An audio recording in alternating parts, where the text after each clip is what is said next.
사주 강의 시간입니다. 오늘부터는 중급 과정에 해당되겠습니다.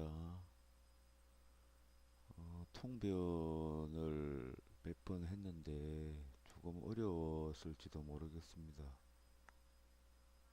통변하다가 이론으로 왔다가 다시 통변으로 갔다가 이론으로 왔다가 그렇게 하도록 하겠습니다. 오행의 성격, 목성, 목성은 목이라는 겁니다. 목성은 왕상하면 인자하다. 목이라는 것은 생명력이니까 인자하다. 나무가 부드럽지요. 나무 숲속을 따라 힐링을 하기도 하고 나무의 혜택을 많이 받고 사는 편이지요. 나무는 보면 휘어지고 생명력도 있고 그래서 목이 있는 경우를 인자하다고 합니다. 인자. 목성은 인자하고 척은지심이 있다. 불쌍하게 여기는 마음이 있다. 그렇게 말을 합니다. 그렇지만 또 목성이 나쁘게 작용을 하면 인자하지 못하다. 시비곡직, 시비곡직을 따진다. 변덕이 많다. 이렇게 됩니다.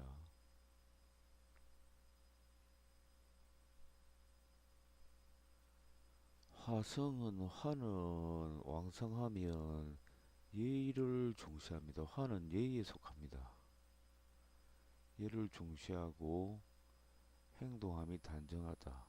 예의를 중시하고 화는 제자리에서만 타지요. 제자리에서만 타니까 성질은 급한데 또 움직이기는 싫어하는 분들이 있습니다. 성격이 민첩하고 말을 하기를 좋아하고 화는 소리에 해당합니다. 소리. 화는 소리에 해당하고 언어가 명랑하고 화려한 걸 좋아하고 나쁘게 작용을 하면 성격이 급하고 혹독함을 의미합니다. 병자 같은 경우는 독재입니다. 독재. 병자 일주인데 병자에서 자를 충하거나 향하지 않으면 독재에 해당합니다. 독재. 그 화일주 중에 병일주는 벌리기를 참 좋아합니다. 많이 벌려놓고 뒤처리 감당 안 되는 사람들은 보통 보면 병일주들입니다. 토성은 왕성하면 신의를 중시를 한다. 토는 가운데 중정지심이지요. 수목, 화, 토는 정중앙이지요. 그 다음에 금으로 가고 금이 서쪽, 수가 북쪽이니까 화는 신의를 중시한다. 믿음을 중시한다. 기토일주는 시간 개념이 뛰어납니다. 꼬박꼬박 시간을 잘 지키려고 합니다. 토성은 충효심이 있고 정숙함을 좋아하고 또 나쁜 쪽으로 하면 고집불통인 경우도 있습니다. 고집불통.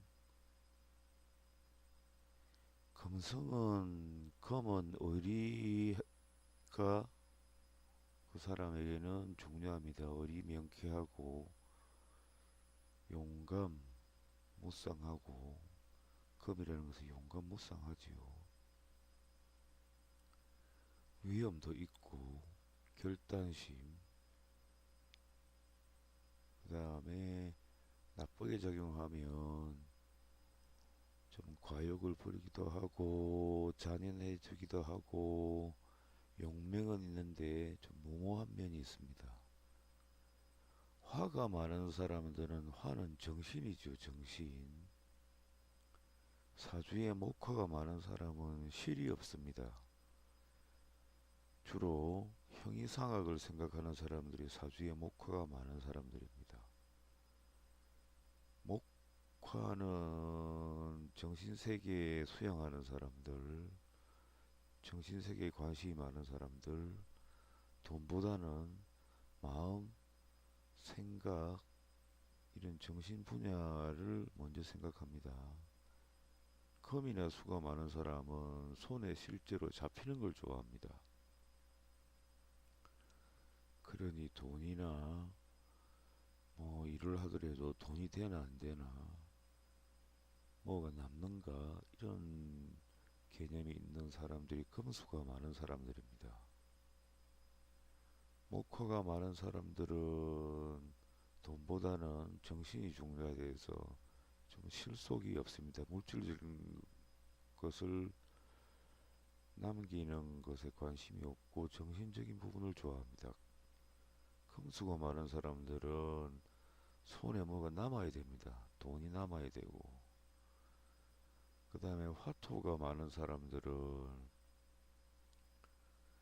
화토 중탁이라 해서 황무지 개발하는 사람입니다. 고생 실컷 하고 말년에는 잘 사는 사람들이 화토가 많은 사람들입니다.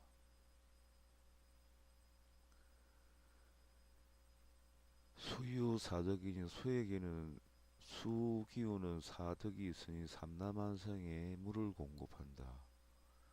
자정 능력이 있다. 빈 곳을 채우고 흘러간다. 어떠한 충돌도 피하고 최종 목적지에 흘러간다. 수는 한마디로 지혜입니다. 지혜. 수는 인체 중에는 신장이죠. 신장물.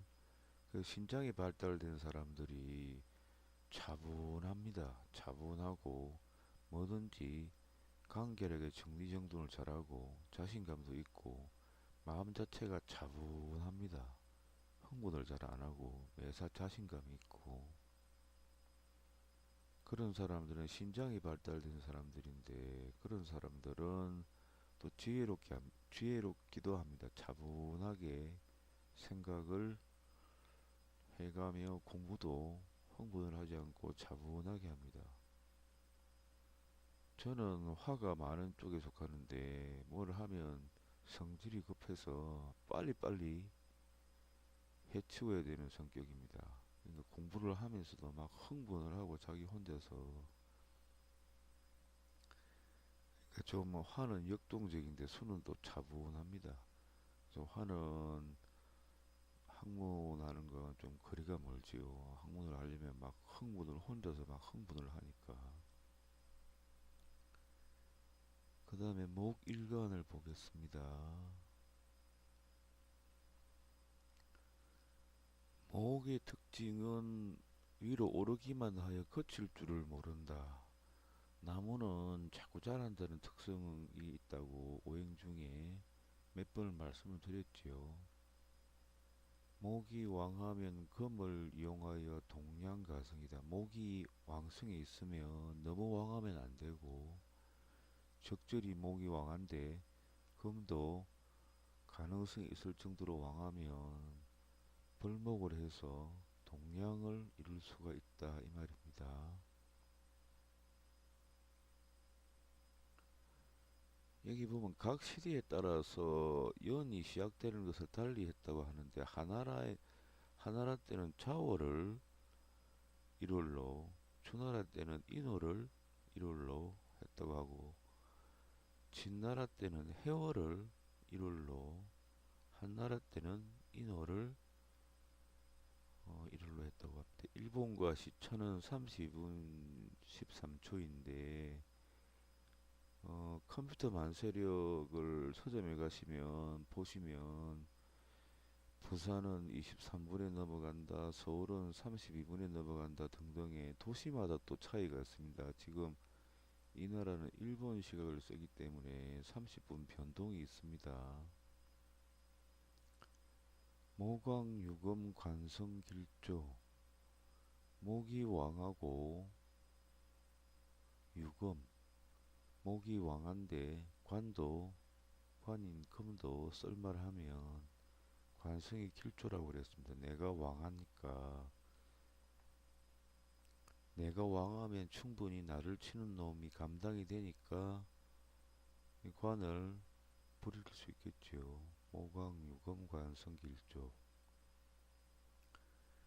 그리고 또 사주를 볼 때 주의해야 될 점이 각 나라마다 썸머 타임이 있습니다. 썸머 타임 시행을 하면 또 시간 변동이 생기니까 오신 손님이 생년월일을 내놓으면 혹은 다른 분 사주를 봐줄 때 태어난 당에 썸머 타임이 있었나 해서 시간 조정을 해야 됩니다. 목의 토중, 목은 토가 중하여 뿌리가 깊게 뻗음을 좋아한다.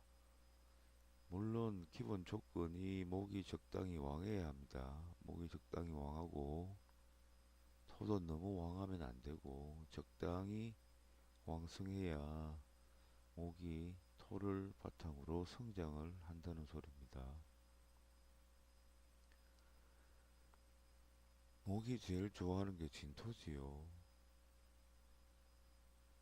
축토는 좀 성장하기 어렵지요. 술토도 사막의 토라서 미토는 또 목의 입고니까 목을 보면 기운을 끌어서 자기한테 끌어모아서 가두려고 하니까 그래서 목이 제일 좋아하는 것은 진토입니다. 토소척 유지엽 유지무근위지환이라 했는데 토가 적으면 아무래도 목은 크게 성장하기 어렵겠지요. 그 말입니다. 나무는 물을 의지하여 자란다. 근데 나무 저번 시간에도 설명을 드렸듯이 나무가 물이 많으면 안 되겠지요. 물이 너무 많으면 섭한 나무는 화를 생할 수도 없습니다. 물이 너무 마를 때는 자기 자리가 건전하고 뿌리도 있고 해서 튼튼해야 물을 빨아 올려서 활용을 하겠습니다. 목은 물이 많으면 습해지는데 이때는 목이 건전하게 뿌리도 있고 왕성해야 물을 적당히 빨아 올리는 능력이 있어서 물을 활용할 수 있다는 것도 기억을 하시기 바랍니다. 나무가 물이 적당히 있으면 자연하다 그랬습니다.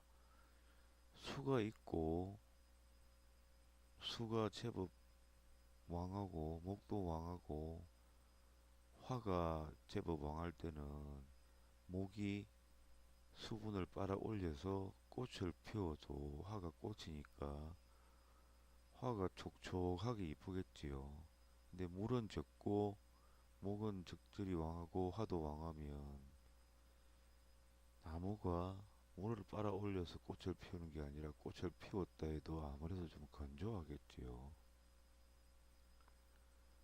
물이 많으면 표류를 한다. 물이 많아도 갑일간이나 을일간이 뿌리가 튼튼히 있으면 늪지에 보면 물 중앙 자리에도 나무가 튼튼하게 서서 자라는 경우가 되는데 나무가 뿌리가 없고 지지에 뿌리를 내리지 못하고 있으면 이때는 물이 많으면 나무가 떠내려간다 이렇게 됩니다.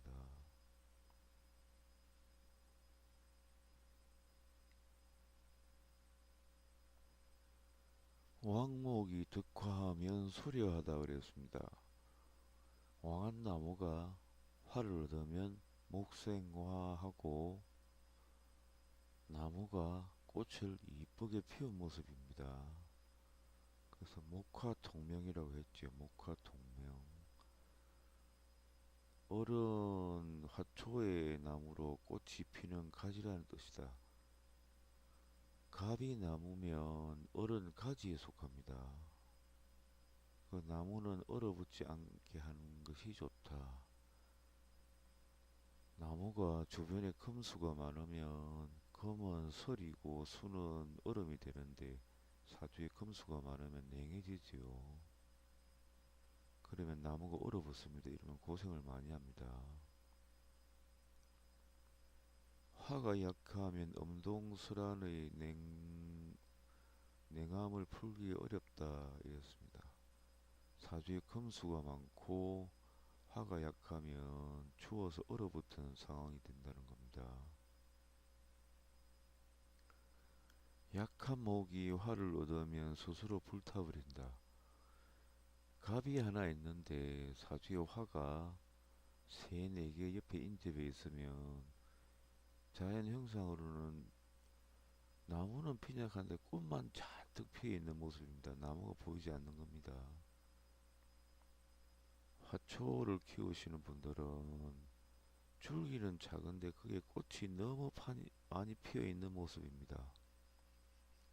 이런 경우는 보기도 안 좋지만 반대로 나무가 나무를 마른 나무라고 하고 화가 많이 있으면 장작에 불이 붙는 모습이 연상이 됩니다. 그래서 약한 목에 화가 많으면 스스로 불타버린다 이 말입니다.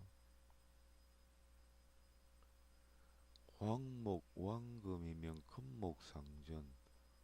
목도 왕하고 금도 왕하면 금과 목이 서로 싸웁니다.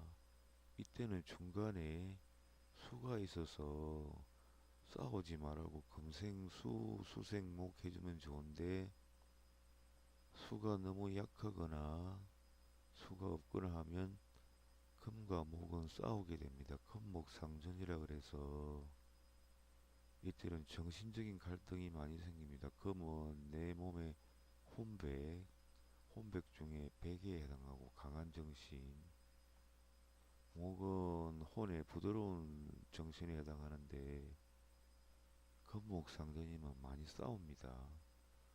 많이 싸우고 정신적 갈등을 많이 느끼고 번뇌, 고민 이런 부분이 좀 생깁니다. 금이 많으면 목이 위태하다. 금이 많으면 목을 극하니까 금극목하니까 목이 위태한데 목이 위태하더라도 목이 뿌리가 있거나 지지 뿌리를 두고 있어서 착근을 하거나 주변에 동료 오행이 있거나 중간에 수가 적절히 왕해서 금생수 수생목 해주면 괜찮을 겁니다. 목광 왕목득화의 동명상이랬지요. 목화 동명. 화는 문명 문화의 기운으로서 문학 예술 이런 쪽이 화입니다. 그래서 목화 동명하면 교장 교사 분들도 많고 글 짓는 사람들 작가 그래서 목이 왕하고 화도 유력하면 학문에 능하고 목이 적절히 왕하고 화도 적절히 왕하면 나무에 꽃이 활짝 핀 모습이어서 보면 정신도 맑고 제법 안정적인 삶을 살아가는 사람들이 많습니다. 수생목 목왕의 덕화 이 부분도 했지요. 목이 왕하고 화도 적절히 왕한데 수도 적절히 왕한 경우는 목에 근본이 있으니까 습기 물기를 적절히 빨아 올려서 꽃을 피운 거니까 매우 안정적이고 이런 사람들이 학문을 지속적으로 하는 사람들이 많습니다. 수라는 게 차분하게 나무에 차분한 균을 공급하고 나무는 적절하게 열을 내니까 차분하게 오랫동안 공부를 할 수 있는 사람들이 수가 왕하고 묵도 왕하고 화도 왕한 경우입니다. 수가 너무 성하면 뿌리가 썩고 잎과 가지가 상한다. 목 중심에서 수가 많으면 인성이 많으니까 좋을 것 같지만 나무가 뿌리가 있지 않으면 떠내려가기 쉽고 너무 수가 왕하고 목이 뿌리가 없고 수를 제해주는 수를 정발시켜주는 화가 없거나 수를 가두는 토가 없으면 수기가 너무 왕성해지니까 뿌리도 썩고 잎과 가지가 상하겠지요. 토 중에는 술토 같은 경우는 수분을 아무래도 많이 잡아주겠지요. 미토도 그렇고, 미토와 술토는 조열한 건조한 토에 속합니다. 미토와 술토는 수승할 때는 술토나 미토가 있어서 습기를 잡아주거나 병이 천간에 떠서 지지에 녹을 두거나 양인을 두고 있으면 물이 증발을 많이 하겠습니다. 화가 왕성할 때는 건조하고 가지와 잎이 마른다. 목이 만약에 갑인이면 뿌리가 있는데 주변에 온통 화가 많으면 나는 뿌리가 있지만 주변에 꽃이 너무 많이 피고 열기가 너무 많은 상태지요. 그래서 이 경우는 건조하고 가지와 잎이 마른다. 조우가 잘 안 맞으면 사는 게 좀 고달픕니다. 사주의 온도가 너무 한쪽으로 치우치면 고달픕니다. 김대중 사주를 보면 사주가 너무 추워요. 금수가 많아서 냉한입니다. 평생 고생 많이 했지요. 사주에 화와 토가 많은 사람도 화가 토가 많으면 토는 안개, 먼지 이런 거고 화는 열기지요. 그러니까 황무지에서 저 사막이나 아니면 아주 뜨거운 나라의 황무지에서 황무지 개간을 해서 농사를 짓는 사람에 속하는데 고생 엄청 하고 나중에 다 개간되고 나면 정말 연애나 잘 먹고 잘 삽니다. 수가 화를 준하고 생목. 수가 적당하면 수가 많으면 화가 있어서 정화를 시켜줘야 되고 화가 많으면 적절히 비가 내려서 화를 열기를 좀 식혀줘야 나무가 잘 자란다 그 말입니다. 토다 하면 손력하고 목매. 목이 토가 많으면 땅이 많아서 잘 자랄 것 같지만 너무 많으면 목은 묻혀버리고 맙니다. 그리고 토는 또 과일에 해당합니다. 자연 형상으로 보면 나무는 작은데 과일만 잔뜩 열리면 가지도 부러지고 다음 해에는 과일이 잘 열리지 않습니다. 토다 하면 목은 묻힌다 이렇게 보시면 될 것 같습니다.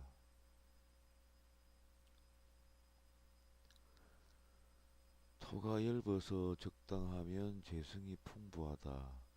모광득금 종신 획복 이 돌아올 복자 아니고 복복자일 수도 있습니다. 목이 왕하고 금을 얻으면 금이 나를 극하니까 관성인데 목이 왕하고 금이 적절히 왕하면 관성이고 목을 적절히 잘라서 목재도 만들고 뭐 가구도 만들고 그렇게 되겠습니다. 금이 많으면 가을의 나무처럼 모습이 쏠쏠이시 들어간다. 왕한 목에 금이 약하고 토가 결되면 공불성이다. 목은 왕한데 금도 약하니까 가지를 쳐줄 수도 없고 신금은 가지를 쳐주는 거고 경금은 나무를 잘라서 뭐 제목을 만드는 건데 금이 약하면 나무를 잘라서 제목도 만들 수가 없고 토까지 약하면 토생금이 안 되니까 공을 이룰 수 없다. 이렇게 보시면 될 것 같습니다. 금생, 수왕, 목표류 이건 했지요. 수가 왕에 있는데 또 금운이 들어오면 목은 표류가 되는데 목이 뿌리가 있으면 그래도 버티는데 뿌리가 없으면 버티지를 못합니다.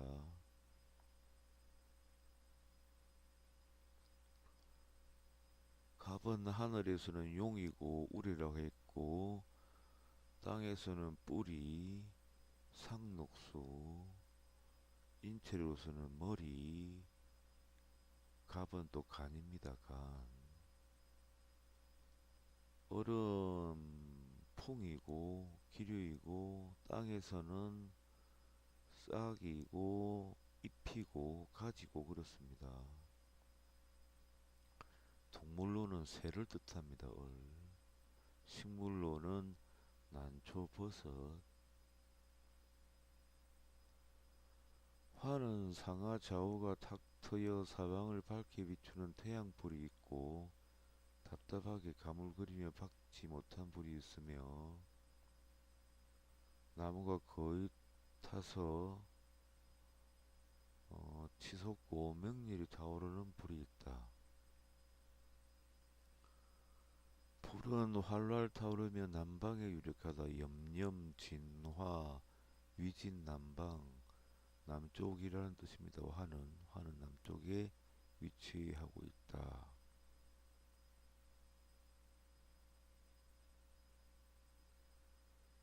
화는 밝으니 문명의 상이여 눈이 되며 눈입니다. 눈. 그 성질이 바랄 때는 강하여도 그 화가 많은 사람들은 성질이 확 났다가 또 금방 사그러들고 열정적으로 갔다가 금방 또 식어버리는 특성이 있습니다. 병은 하늘에서 태양, 땅에서는 꽃, 동물로서는 학입니다. 인체로서는 눈, 오른쪽 눈은 병화, 정은 하늘에서는 달, 땅에서는 땅의 온도입니다. 땅이 따뜻한 거. 동물로는 기력이, 인체로는 심장, 병이 심장일 수도 있습니다. 정은 또 왼쪽 눈.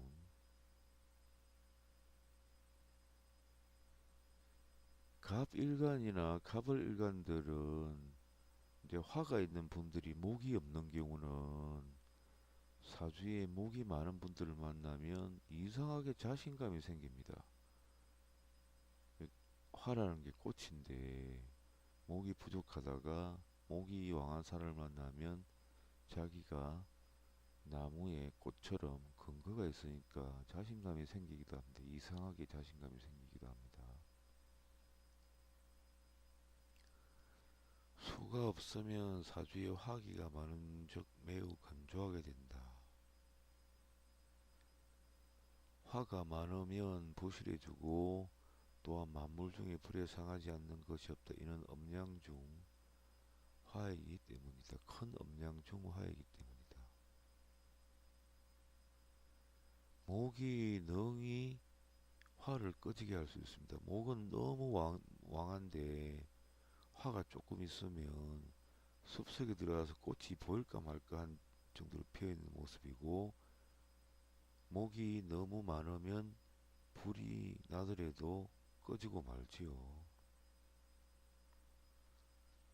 화, 분리, 어유, 운, 시유, 이 필사라고 했는데 화의 12운성을 보면 신유, 술해에서 병사묘절이 됩니다. 그래서 사주에 화가 있고 병화가 있고 사주에 신유술이 있으면 병사묘 12운성 다 걸리니까 신시가 3시부터 5시 그 다음에 여시가 5시부터 7시 술 쉬는 해가 지는 지역이지요.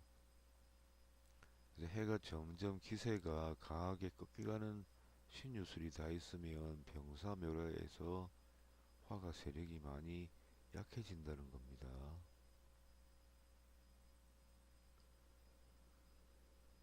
금이 왕하고 또한 화가 왕하면 능이 녹여 그릇을 만든다.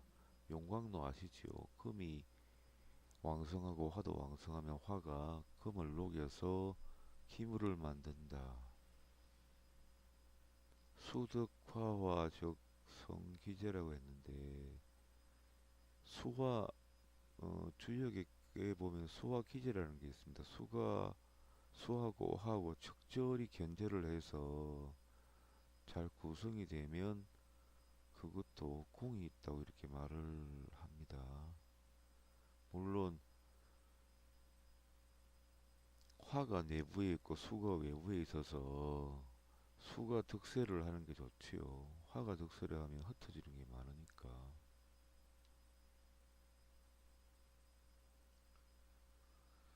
조일한 토를 만나면 화는 오히려 막지 못하고 섭토를 만나면 화기를 시켜서 금을 생한다. 금도 역시 뜨거운 토인 술토나 미토는 생을 받기가 좀 어렵습니다. 술토나 미토는. 진토는 생을 잘 받지요, 토가.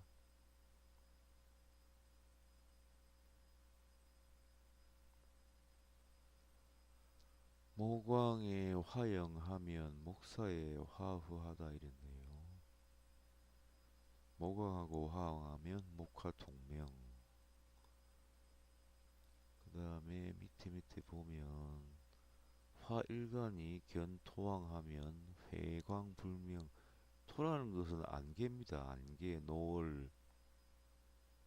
안개, 노을인데 뭐 스모그 같은 경우도 토에 해당하겠죠. 앞이 한치도 안 보이는 안개, 노을이나 뭐 이런 게 토입니다. 그래서 화일간이 견토왕하면 회광불명 잘 안 보인다. 그 화일간인데 토가 왕하면 설기도 많이 되니까 또 화토가 많이 모이면 중탁이 돼서 무겁게 탁하다 이 말을 많이 합니다. 화일간이 금이 너무 왕하면 화가 아무리 금을 녹인다 해도 금이 너무 왕하면 화가 금을 완전하게 녹이지 못하니까 이 부분도 좋지 못하다는 겁니다.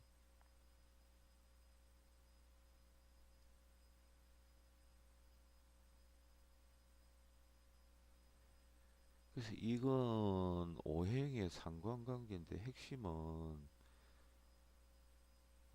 일간과 다른 오행들이 적절히 있는 게 너무 이상적인 상태이고 아주 이상적인 상태이고 비록 토극수 한다 해도 수가 너무 왕하면 토는 뭐 홍수가 나서 무너져 내리는 모습이 되겠지요. 목이 너무 왕한데 금이 약하면 벌목도 안 되는 거고 그러니까 세상 이치나 자연 형상에 비유해서 오행이 한쪽으로 편중되면 좋지 못하다는 이론들입니다. 전부. 토는 지지중 진술충민이 이는 사계절을 구분하기 위해서 사방에 널려 있으며 금목수화에 의지하여 그 모습을 정한다. 사유라는 것은 동북간의 축, 동남간의 진, 서남간의 미, 서북간의 수를 의미합니다.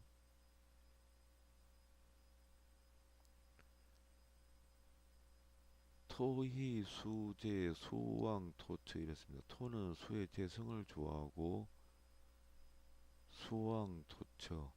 저번에 연못 이야기를 한번 했지요. 사주에 수가 많은데 나무도 있고 한데 이때는 늪지처럼 모습이 별로 안 좋지만 화나 토운이 왔을 때 수분도 적절히 말려주고 화는 꽃이니까 나무에 꽃도 피고 토가 수를 제어해서 이쁘게 연못이 만들어지면 여자 같은 경우는 아름다운 정원의 모습이니까 부잣집 남자를 만나서 10년간은 아름다운 연못처럼 그 부잣집 남자는 그 정원 연못을 보면서 너무 예쁘다고 그렇게 하는 모습이고 자기 집에 정원을 만들어서 연못을 이쁘게 꾸며서 감상하고 하는 모습이라서 여자 사주가 그러하다면 남자의 사랑을 많이 받는다. 부잣집 남자의 사랑을 많이 받는다는 말씀을 드렸습니다.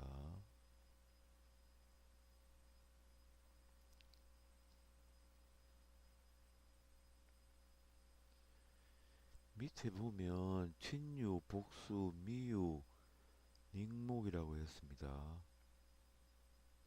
친에는 엎드린 수가 있지요. 진중개수. 그 쥐는 수의 고입니다. 수의 고. 수의 창고. 미에는 숨겨진 목이 있다. 미중얼목이지요. 미중얼목이고 또 미는 목의 고입니다.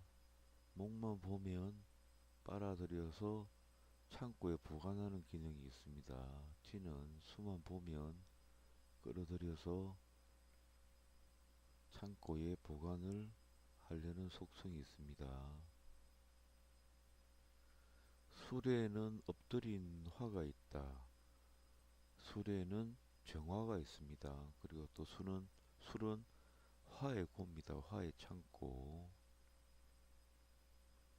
그 술을 보면 술이라는 것은 사막이지요. 사막. 사막에 보면 땅은 건조하고 하지만 그 사실 땅이 건조하다는 것은 육체적으로 부실한데 술 사막에는 허하지요. 아무것도 없지요. 그러니까 정신 부분은 깔끔하고 밝은 사람들이 많습니다. 진토가 고구마면 술은 감자에 해당합니다.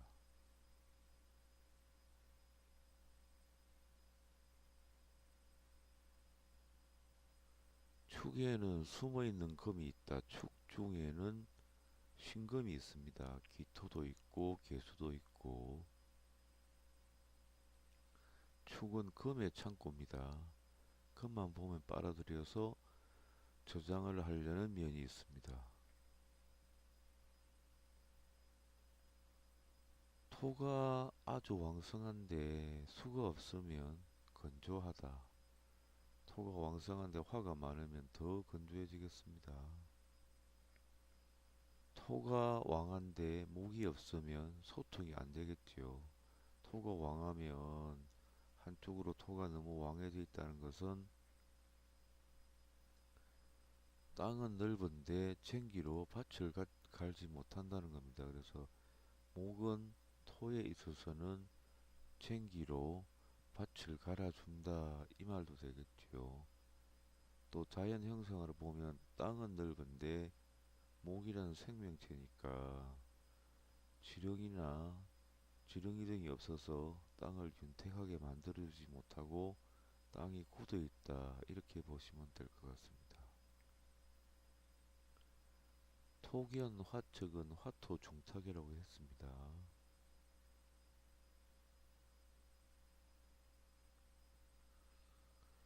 술이 많으면 위인이 싸우기를 좋아한다. 꼭 그렇지는 않습니다. 근데 술이 속성이 여러 가지가 있습니다. 개로서 싸운다. 술은 또 늑대에 해당하니까 싸우기를 좋아한다는 면도 있고, 또 술은 차분하고 조용하고 사막 같은 경우는 또 조용하고 차분하고 정신적으로 그 육체의 신경을 능가한 상태니까 정신기가 맑은 상태입니다.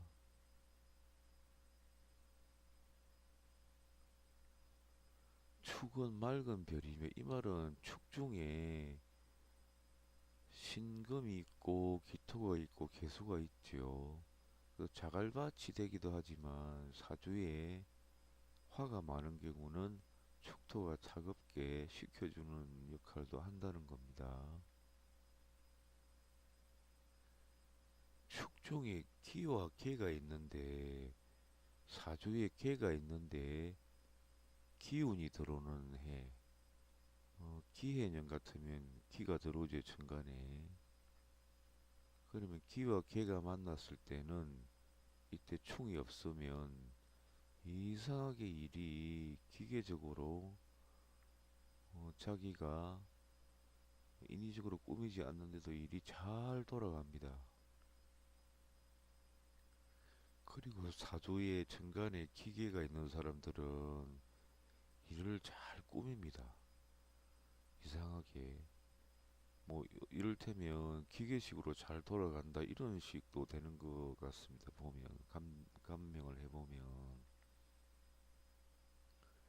사주에 기와 개가 있는 사람들이 일을 잘 꾸미고 자기가 일을 꾸미지 않으려고 해도 항상 기계적인 기운이, 음, 운명적인 길이 들어와서 주변의 일이 잘 돌아갑니다.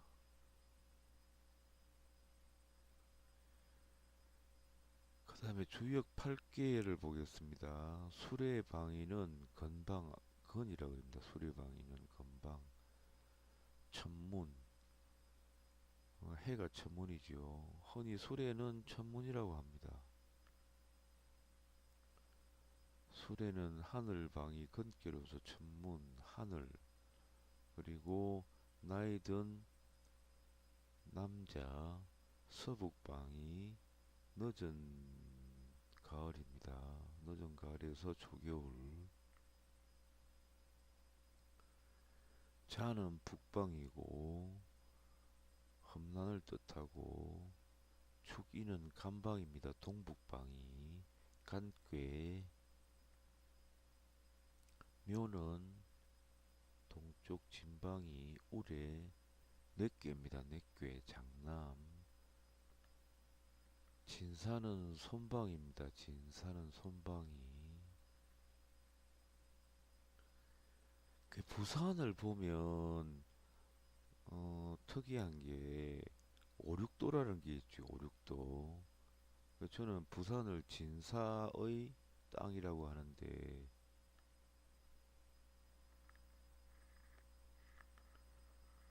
진이 오수지 오수, 사가 육수가 되고 오륙도.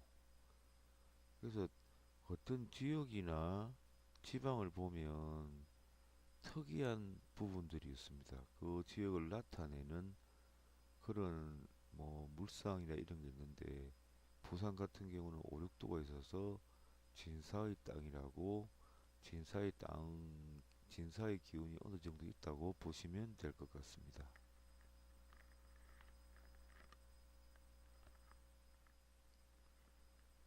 호는 남쪽입니다. 주역으로는 이괴, 중녀,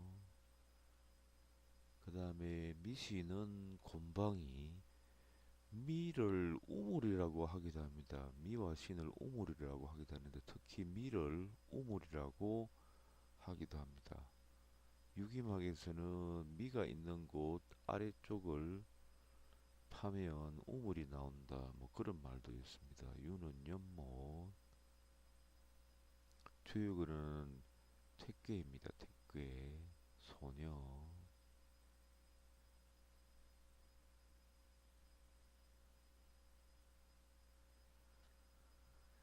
금이 지엄, 위체, 중함, 지양, 지정 이랬네요. 금은 차가운 한기를 품으니 금은 설입니다. 설이.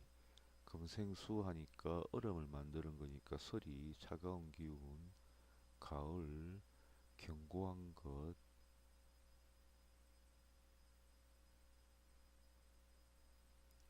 금은 숙살기,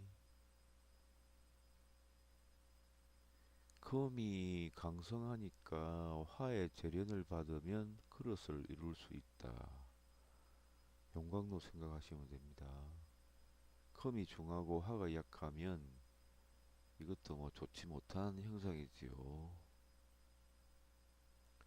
금이 왕하고 화가 왕하면 에밀레종처럼 금을 녹여서 기물을 이룬다, 이렇게 보시면 될 것 같습니다.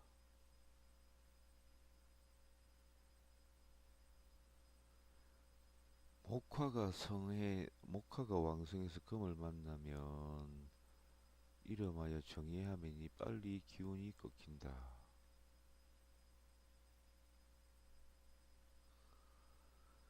그 다음에 금이 왕한데 술을 만나면 슬기라고 한다. 금은 술을 만나면 씻어준다는 속성이 있습니다. 특히 신금은 보석류인데, 자연 형상으로 보면 신금이 술을 만나면 깨끗하게 보석을 씻어주는 모습이니까 참 좋지요. 그리고 금이 많은데 금이 많은데 수가 적으면 계곡에 보면 바위는 큰데 그 밑으로 물이 졸졸 흐르는 모습이지요. 그래서 수일간인데 사주에 금이 많으면 남들이 깔봅니다. 바위가 크게 있는데 물은 졸졸 흐르는 게 자기 자신이니까 바위는 주변 사람들이겠지요. 주변 사람들이 그 사람을 보고 깔보고 하대하는 모습이고 자기 자신을 스스로 천하다고 느끼는 경우가 생깁니다.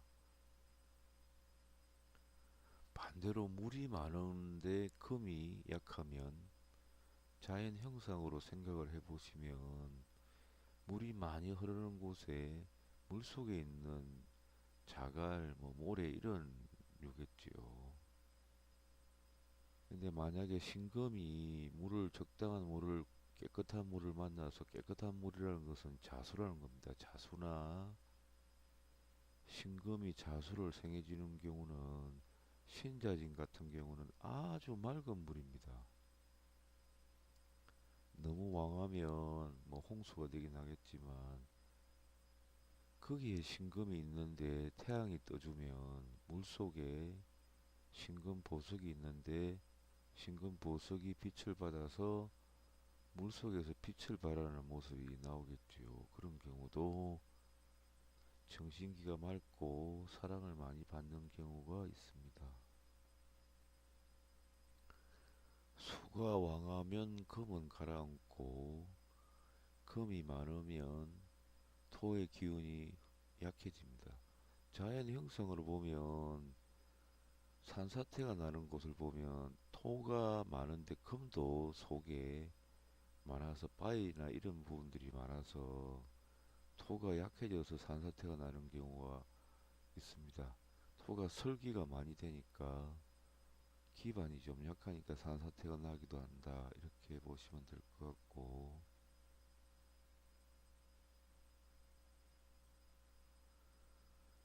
물이 많으면 뭐든지 잠깁니다. 목도 잠기고 화는 꺼지고 토는 무너지고.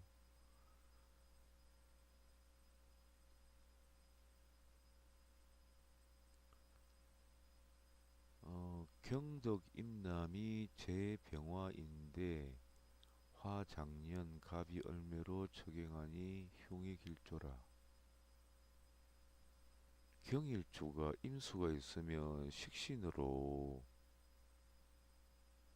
병화를 보면 병은 나를 치러 오는 놈인데 자기 아이를 시켜서 칠사를 제하지요. 이런 경우는 사주숙으로 식신제살이라 합니다. 식신제살. 물론 경일간에서 금이 왕하고 임수도 왕하고 칠살도 식상이 살을 극하더라도 견딜만 하면 식신제살의 기운이 나오는 거지요. 나를 치러 오는 칠살이라는 놈은 나쁜 놈인데 식신으로 제살하니까 나쁜 놈을 나쁜 놈을 억압하고 자기 밑에 부릴 수 있는 위험이 생기겠지요. 깡패마저 내 앞에서 무릎 꿇게 만드는 위험이 식신제살이라 합니다. 식신제살.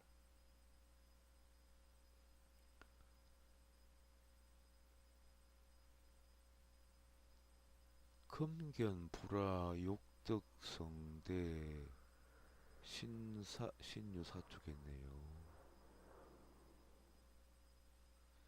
그 신유사축은 금이 왕하다는 겁니다. 화를 보는 게 좋은데 화가 약하면 뭐 그다지 좋은 모습은 아닙니다. 수의 근본은 금이라는 소리입니다. 금생수. 무슨 노행이든 무슨 육친이든 자기도 적당히 왕하고 근본이 있는 게 훨씬 오래 간다는 말입니다.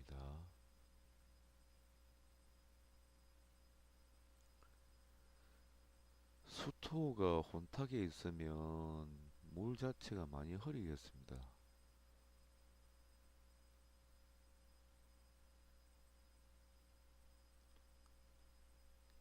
수가 중하면 물은 흐르지 않고, 수는 체형이 둥급니다. 둥글고 힘이 없고 그냥 허물허물할 것 같은데 몸 자체가 둥글고 어, 하는 분들 중에 격투기 하는 분들 중에 그런 분들이 있는데 오히려 근육질을 꺾어버리는 경우가 많습니다. 그래서 이런 분들이 수형 체질입니다. 목은 키가 크고 마르고 길게 생긴 사람, 토는 중후하게 살집이 두툼하고 체격이 큰 사람, 금은 근육질이겠지요.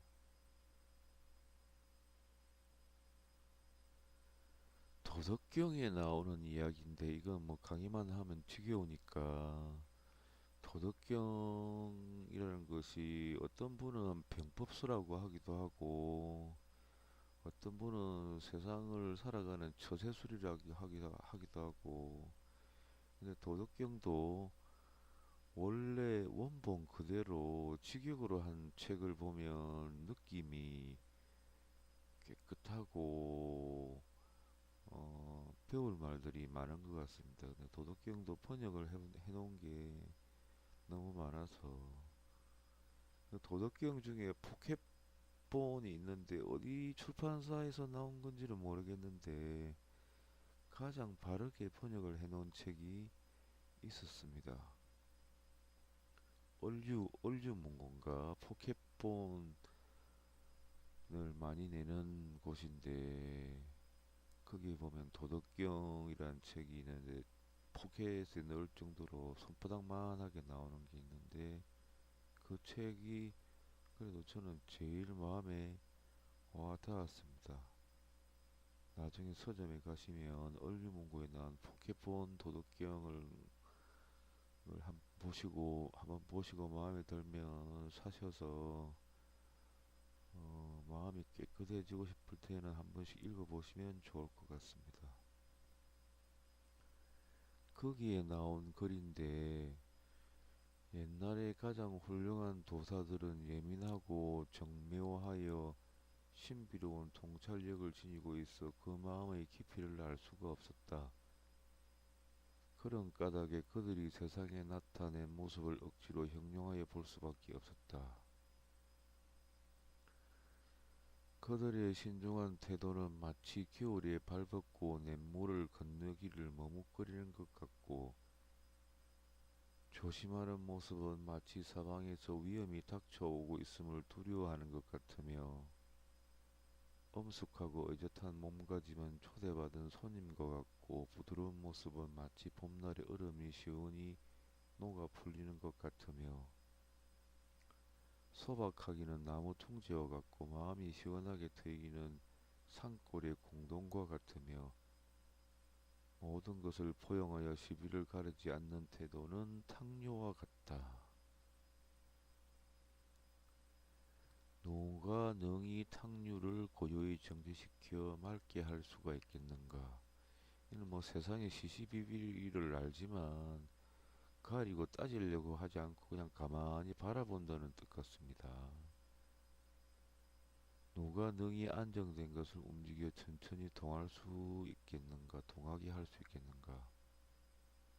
이러한 도를 지키는 자는 차는 것을 좋아하지 않는다. 차면 넘치기 마련이기 때문이다. 오직 차지 않기를 바라기 때문에 그 도는 능히 모든 것을 다 덮어 새로이 만들 필요가 없는 것이다. 도덕경의 또 다른 말을 보면 모든 일을 어렵게 생각한다 이렇게 말이 나옵니다. 세상사가 쉽게 생각했다가 이면에 여러 가지 변수가 있으니까 항상 어려워지는데 그래서 도덕경에 보면 성인은 모든 일을 항상 어렵게 생각한다. 항상 어렵게 생각하고 내부에 많은 변수가 있거나 힘들어질 수도 있다고 생각하고 모든 것을 간단하게 보지 않고 어렵게 보기 때문에 항상 준비를 하고 분석을 해서 일을 이루려고 하기 때문에 마침내 어려움이 없다 그런 말이 있습니다. 그 다음에 광합론입니다. 통변, 초급 통변을 하면서 많이 설명드린 부분입니다.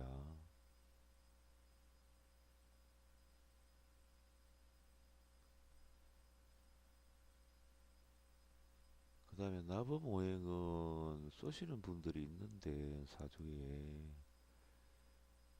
이제 한번 공부를 하시다가 쓰시고 싶은 분들이 있으면 나범오행 조견표를 찾아보시면 뭐 갑자을축, 뭐 사중금 이런 식으로 쭉 나와 있으니까 한번 보시기 바랍니다.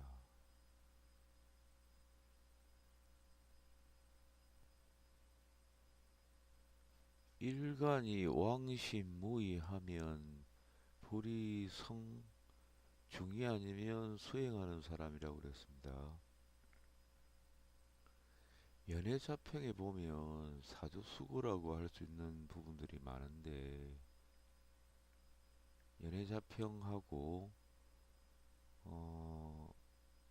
또 보면 사주수고라고 사주수고를 수집을 하셔서 상담할 때 금방금방 생각이 날 정도로 숙달되게 외워두시면 좋은 부분들이 많습니다. 일간이 너무 왕하고 무의하면 재와 간이 약하면 일간이 신왕한데 재성도 약하고 재성이라는 것은 세상에 나가서 돈을 번다는 겁니다. 관성은 세상에 나가서 직업이나 관직을 얻는다는 건데 재성도 약하고 관직도 약하면 세상에 나가서 돈 벌 생각도 없고 관직을 할 생각도 없다는 겁니다. 이런 사람들이 보통 보면 사주가 구성이 잘 되면 수행하거나 성녀가 된다고 합니다. 이건 연애자평에 나오는 사주수고입니다. 일간왕신무의하면 중이 되거나 성녀가 되거나 수행을 한다 이렇게 봅니다. 사주가 운이 잘 흘렀는데 재간이 약한 사람들은 물론 식상도 약해야겠지요. 그런 사람들은 세상을 등지고 수행을 한다 이렇게 보시면 될 것 같습니다. 지지천간에 합이 많으면 합이 많다는 것은 정이 많다는 겁니다. 사람하고 얽히고 뭐 그런 부분들이 많은 사람들입니다. 재다신약은 일간은 약한데 재성이 많으면 너무 재성이 많으니까 내가 감당을 못하니까 부잣집 앞에서 굶주린다. 혹은 땅은 많은데 당장 집에서 쓸 돈이 없는 사람도 재다신약입니다.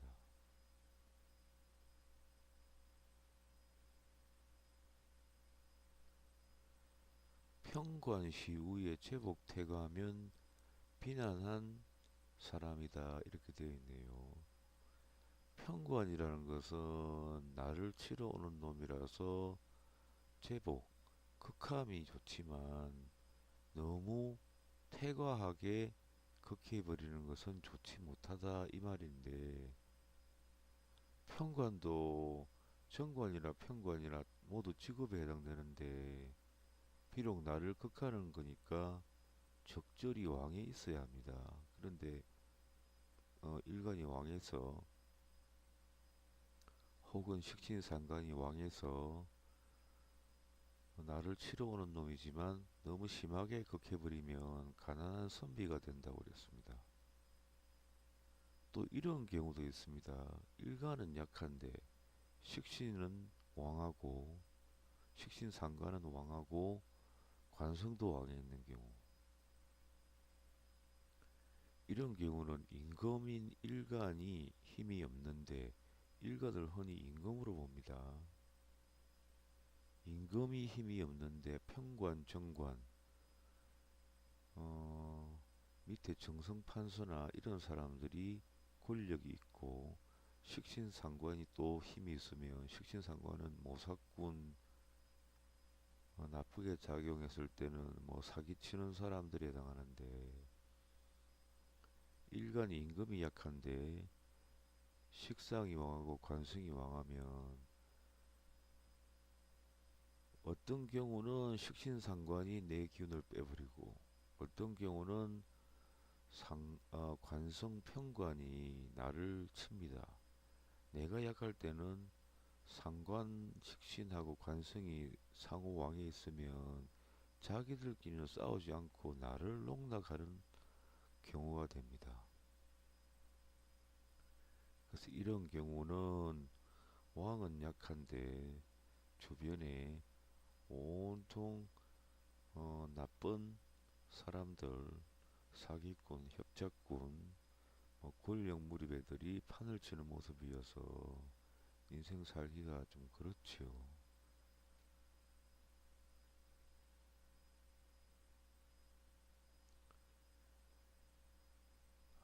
그리고 세월 시중에 대기 관성 혼잡이니라. 이건 전문용어로 관살 혼잡이라 합니다. 관살 혼잡. 관성과 정관과 칠살이 왕한데 거기다가 관성 칠살 정관과 칠살이 혼잡이 되어 있으면 이건 좋지 못해서 칠살을 잡아주거나 관성을 하나 잡아주거나 하나를 제해서 관이 칠살로 통일되거나 정관으로 통일되는 게 좋다는 의미인데 처음에 초급 설명할 때 관성이라는 것은 나의 영혼이라고 그랬지요. 정관이라는 것은 바르게 살려는 마음, 칠살이라는 것은 폭력성인데 이 두 개가 혼잡되어 있으면 나의 영혼이 갈팡질팡하는 모습이어서 좋지 못한 부분도 있습니다. 여자분 같으면 정관이면 바른 남편, 칠살이면 뭐 다른 남자인데 내 남편과 다른 남편이 혼잡이 돼 있으면 문제겠지요. 자꾸 유혹을 하기도 하고 자기 자신이 바람을 필 수도 있는 거니까 하나를 정리를 해줘야 된다. 그 말입니다.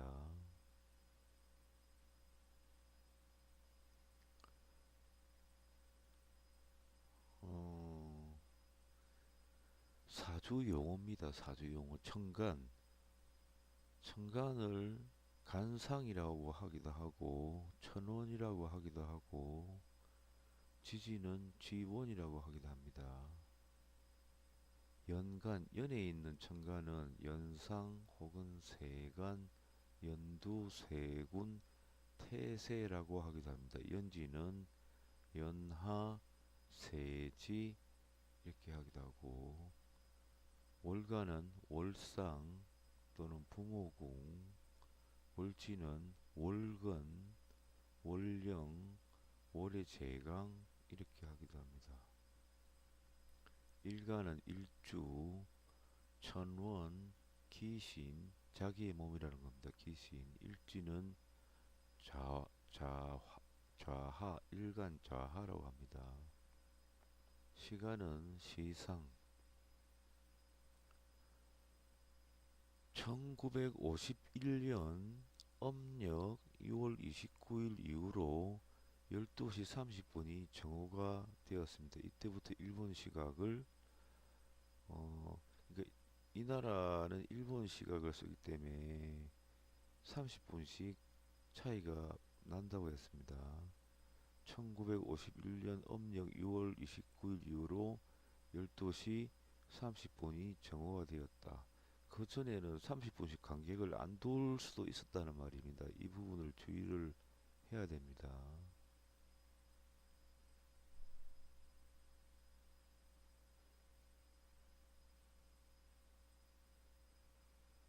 총제격은 많이 설명을 드렸지요. 내가 세력이 약한데 사주에 다른 오행이 세력을 장악을 하고 있을 때는 그 세력을 거스를 수 없으니까 따라가줘야 되고 이때는 그 거스리는 세력을 어, 끊고 자기 자신이 왕해지는 비경급제가 오면 문제가 심각하게 생긴다고 했습니다.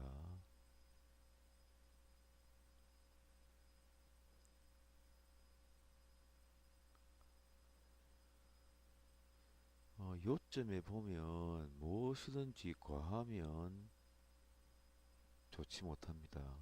중화가 가장 좋고 편고해도 안 되고 편협해도 안 되고 그래서 일간이 가장 좋은 것이 적당히 왕한 것이고 내가 왕할 때 식상을 쓰거나 재성을 쓰거나 관성을 쓰는데 식상 재성도 건전하게 뿌리가 있구나 왕에 있으면 좋은 거고 사주의 온도 관계도 적절히 사람이 살 만큼 되어 있으면 좋은데 너무 춥거나 너무 덥거나 하면 인생 사는 게 힘들어지고 고달파집니다. 처음 배우시는 분들은 공망조견표를 가지고 계시면 좋습니다. 갑자손 중엔 수레공망, 갑술손 중에는 신유공망 이렇게